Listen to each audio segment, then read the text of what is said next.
Hello, I'm Annette Young and welcome to the 51%, a show about the women who are reshaping our world. Coming up, as more and more women enter the armed forces across the globe, a number are finding the battle is much closer to home as they confront sexual violence and discrimination. So with this in mind, what can military officials do to fight entrenched attitudes towards women in the barracks? And riding the sand dunes of Morocco, we take a spin with those people competing in this year's Gazelles off-road rally. Now, what happens when you're a soldier and it's the barracks, not the battlefield, that's your war zone? As an increasing number of women enter the armed forces across the world, there's been a rise in cases of sexual violence. For instance, here in France, dozens of women personnel say they were victims of rape or harassment, accusations that have forced the French Defence Ministry to act. This woman spent a decade fighting for her country, but only has this photo album to show for it. Filled with memories of her life in the French army, a world she left behind 18 months ago. She says she was the victim of sexual assault by her superior and is now speaking out. There were messages, there were letters. I had a work mobile phone and he would call me on that to tell me intimate things, that he wanted to see me, that he was thinking of me, that I was the love of his life, etc. So in the beginning I tried to reason with him calmly and gently. After some time, seeing that that didn't work, I was firmer, sometimes even very aggressive. So he reacted very, very badly. On a work trip, she was staying in the same hotel as her boss. He summoned her to his room for a meeting. As soon as I walked in, I realized it was a trap, that the grip was tightening and it was too late. That night, she says, he raped her. She immediately reported it. There was an internal investigation. I asked to see the results of this investigation, but the army refused to give them to me. That's what made me file a complaint in court. Sadly, this is not an isolated case, and it's far from being just a French problem. Harassment in the armed forces is epidemic across the globe. With women becoming a growing minority in the ranks, many feel it's difficult to make a complaint, and when they do, that it's not taken seriously. 30-year-old Anne-Marie Elmont hung herself at her barracks in the UK in 2011. Her family says she was bullied and ostracised after she told army bosses she'd been raped by 2 soldiers in her platoon.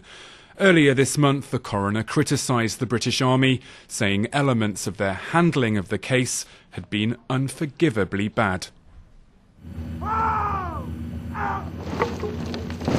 And the head of Australia's army said there were systematic problems inside his forces when it was revealed more than 100 male soldiers had distributed explicit photographs of female colleagues in an email chain.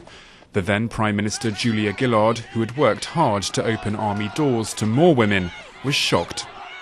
I'm very disappointed, I'm very concerned, and clearly the material here is repugnant. But with women more and more present on the front line, the wheels of change are slowly turning. This month, the US Senate voted unanimously on new legislation to better protect victims of harassment and abuse among the United States Armed Forces. The bill is now with the House of Representatives. Well, sexual abuse in the military has affected women serving in countries including Germany, Israel, Australia and the United Kingdom. And for more on this story, let's now cross to London to speak to Joanne Mikowski from the Royal United Services Institute, who's a specialist on women serving in the military. Joanne, thanks for joining us. Does it surprise you that there's been so many reported cases of sexual assault, violence and discrimination against women right across the world? I don't think it's surprising as such. Unfortunately, it's a reflection of society, and we do hear stories like this occurring outside of the military domain. I think it's more reflective of the fact that women are finding that they have a voice and a channel by which they can actually make these issues known and stand up and say that actually this is not an okay aspect of the job which we're participating in, and that they're able to give voice in greater numbers to these issues. So what would you say to people who argue it's a male world and that's how it should remain? I'd actually say that's a pretty entrenched view of something that's no longer reality. Defence and the military is changing in terms of what we use the military for, the kind of operations. We've seen that in Afghanistan, it has been much a combat operation as it has been working with the local population. The Hearts and Minds campaign is something that's talked about so much that's required different skills, but we're still using the military instrument in order to achieve these ends. So it's traditionally masculine, but it's something that's actually rapidly changing because it is now about what we want to achieve with the military and getting the best people into the job in order to be able to achieve that. So what does the military leadership need to do in order to make it a fairer and more equitable workplace, especially, as you just say, given its traditional male culture? I think there's a recognition that as we go forward, the more people we're recruiting in, the younger generation are actually bringing a change of perspective in with them. And so it's not something that needs to start now moving forward. There is a change just in terms of the number of people who are coming in that are bringing they're bringing 21st century attitudes for a start. But what we really need to see to make sure this is entrenched throughout the entire military structure of whichever country this is occurring in is that it's got to be leadership for the top, and it's got to be leadership that stands up, puts it out there and then says, I will not stand for deviation from this. Now, Joanne, last year the United States dropped the ban on women serving in combat roles, and they're not alone. Increasingly, women soldiers are finding themselves on the front line in any case, especially as the nature of war changes. But when women are indeed in combat roles, what impact does it have on their units? It depends. There's obviously a lot of surveys done about the physical aspects and the physical implications, but what we hear time and time again is stories of people going out and then going, they did their job, they met the required standards in order to be posted to that frontline position, and that when they were called upon to do their job, they did it, and gender was never a factor there. So it didn't have an impact on the effectiveness of that military unit, that's what you're saying? As far as I can tell, there's obviously not a lot of information that's publicly available. So what you do hear are the success stories. You do hear where there are concerns. The heavy detail, the heavy research that is being kept classified, if you like, for the moment, whilst militaries do reflect and try to work on how they're improving their policies. I'm afraid, Joanne, we're going to have to leave it there. Thank you so much for your time.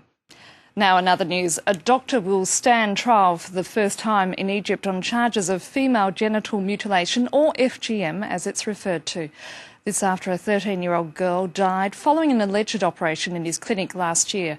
In the landmark case, Dr Razan Fadil is the first doctor to be prosecuted for FGM in the country, where the practice was banned in 2008. However, it's still widely accepted and carried out by many doctors in private. And finally, ever fancy taking a drive across the sand dunes of Morocco? Well, scores of women from 24 countries are doing just that. They're taking part in the Rally HD Gazelle. It's an off-road race held on the fringe of the Sahara in southern Morocco, and participation is restricted to women only.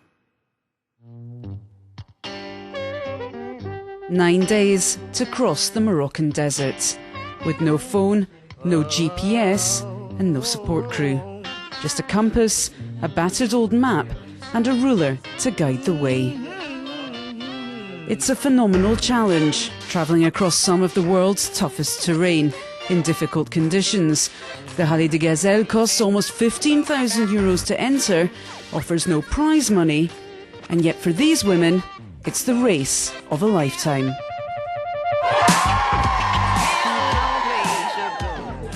We're doing it for the challenge, the adventure. I need to prove to myself that I'm able to do something like this. It's exhausting, but amazing at the same time. That's why I've been doing this every year for the past 10 years. Over 300 women are taking part in the rally, a navigational race unlike any other. The girls have a map, a compass, there's no GPS. It's not about speed, you just have to go from one point to another in the shortest distance possible while passing all the main checkpoints. The race is no walk in the park, but that's the point.